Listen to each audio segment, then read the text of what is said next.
ओम नमः शिवाय। श्रीलिंग महापुराण 7वां अध्याय। मनु व्यास, योगेश्वर और उनके शिष्यों का कथन।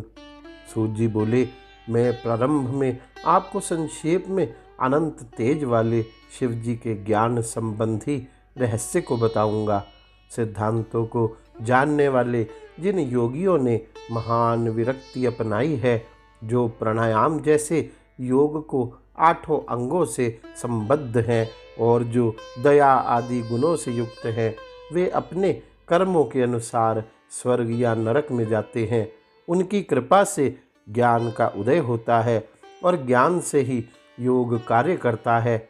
योग से मोक्ष प्राप्त होता है और उनकी कृपा से सब कुछ प्राप्त किया जा सकता है। ऋषिगण बोले, हे योगियों में श्रेष्ठ, यदि पूर्ण ज्ञान उनकी कृपा से आता है तो आप हमें भगवान शिव के दिव्य योग के रूप और लक्षण के बारे में बताइए। कैसे चिंता रहित प्रभु योग पथ के द्वारा और किस समय मनुष्य पर कृपा करते हैं। रोमहर्षण सूत जी बोले, आप वह सब सुने जो पहले ब्रह्मा के पुत्र सनत कुमार से नंदी ने देवताओं, ऋषियों और पितृगण के समक्ष कहा था। हे सुव्रतो, शुभ अनुष्ठानों को करने वाले ऋषियों, पहले द्वापर के अंत वाले व्यास के अवतारों के बारे में सुनिए और कलयुग में योगाचार्य के रूप में शिव के अवतार के बारे में सुनिए। विभिन्न क्षेत्रों में मानसिक नियंत्रण से युक्त प्रभु के 4 शिष्यों ने शिव के सिद्धांतों को फैलाया।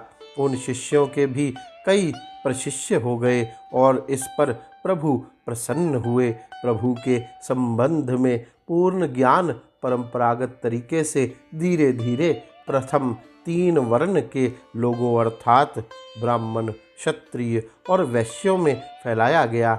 ऐसा दया के कारण किया गया।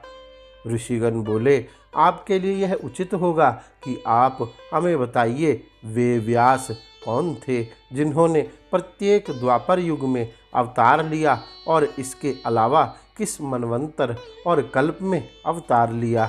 सूत जी बोले, हे ब्राह्मणों, आपकी प्रसन्नता के लिए मैं उचित रूप से वैवस्वत मनवंतर के वराह कल्प, जो कि अभी चल रहा है, के व्यास के बारे में बताऊंगा।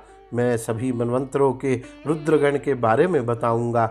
वे युगों के सारे चक्रों में वेदों और पुराणों के पूर्ण ज्ञान के मार्गदर्शक और उपदेश करता रहे हैं।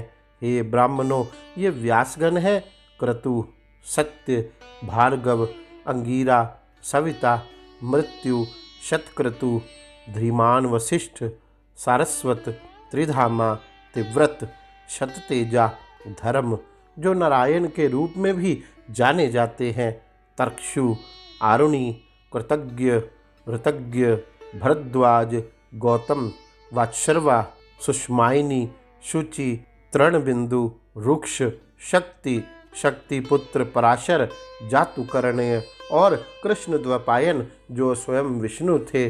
अब उचित क्रम में कलयुग में योगेश्वर गण के बारे में ध्यान से सुने। विभिन्न कल्पों और मनवंतरों में उनकी संख्या असंख्य है। चूँकि कलयुग में रुद्रगण और व्यासगण के अवतार बहुत अधिक है, मैं केवल वराह कल्प के विवस्वत मनवंतर और उसके पश्चात हुए मनवंतरों के अवतारों के बारे में कहूँगा। ऋषिगण बोले, हे सूत जी, आपके लिए उचित है कि वराह कल्प के मनवंतरों के बारे में बताएं तथा बाद के कल्पों और विवस्वत मनवंतर के सिद्धों के बारे में भी बताएं।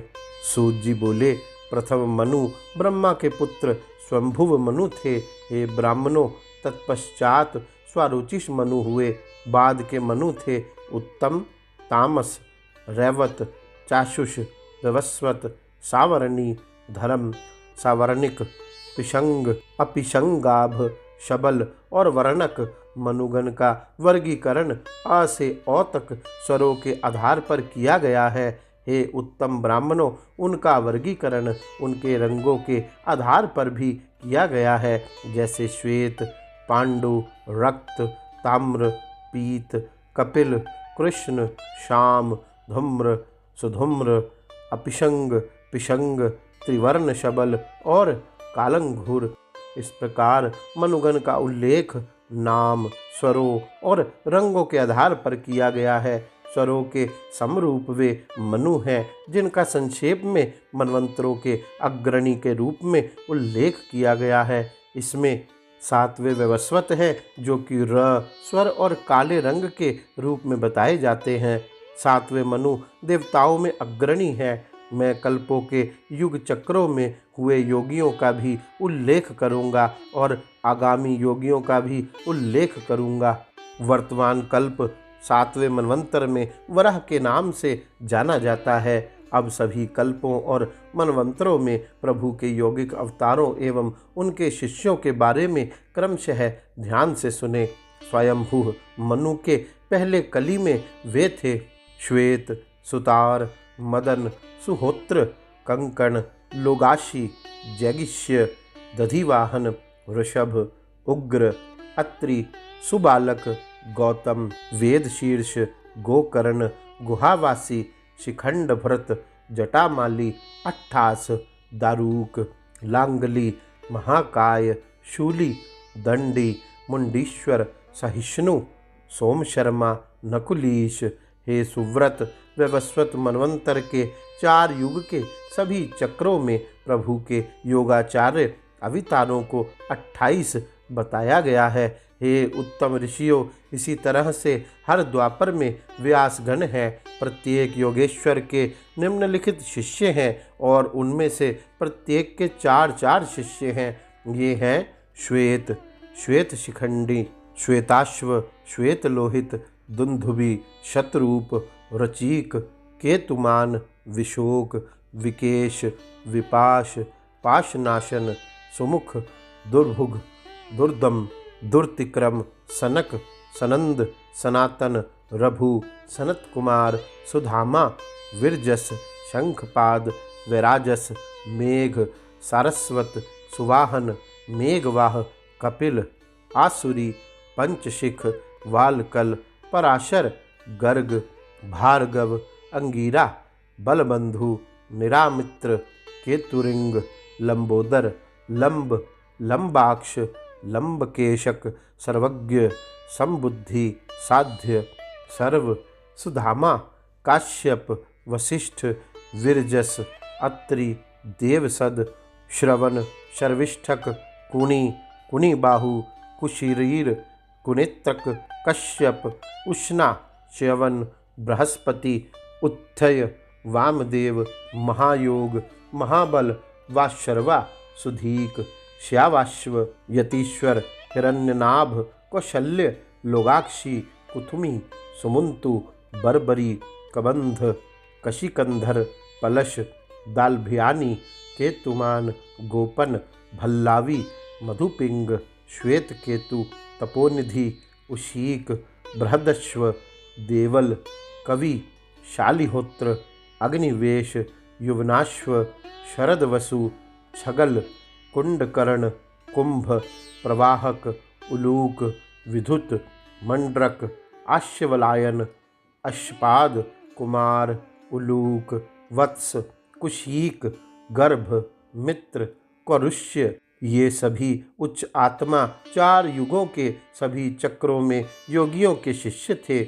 वे सभी अशुद्धियों से रहित, लगभग ब्रह्म के समरूप और ज्ञान के मार्ग में रत होते हैं। वे पशुपति के पुजारी, महान सिद्ध और अपने शरीर पर भस्म लपेटे रहते हैं। इन शिष्यों के सैकड़ों सहस्त्रों प्रशिष्य हैं। वे पाशुपत योग और रुद्रलोक को प्राप्त करते हैं। देव से लेकर पिशाच तक सभी प्राणी पशु हैं। क्योंकि भगवान रुद्र सबके स्वामी हैं, अतः वे पशुपति कहलाते हैं। हे द्विजो, सभी पशुओं के स्वामी पशुपति रुद्र से विकसित हुए योग को पाशुपत योग के रूप में जाना जाता है, जो कि सभी व्यक्तियों को आनंदमयी समृद्धि देता है। गौरी शंकर भगवान की जय। ओम नमः शिवाय।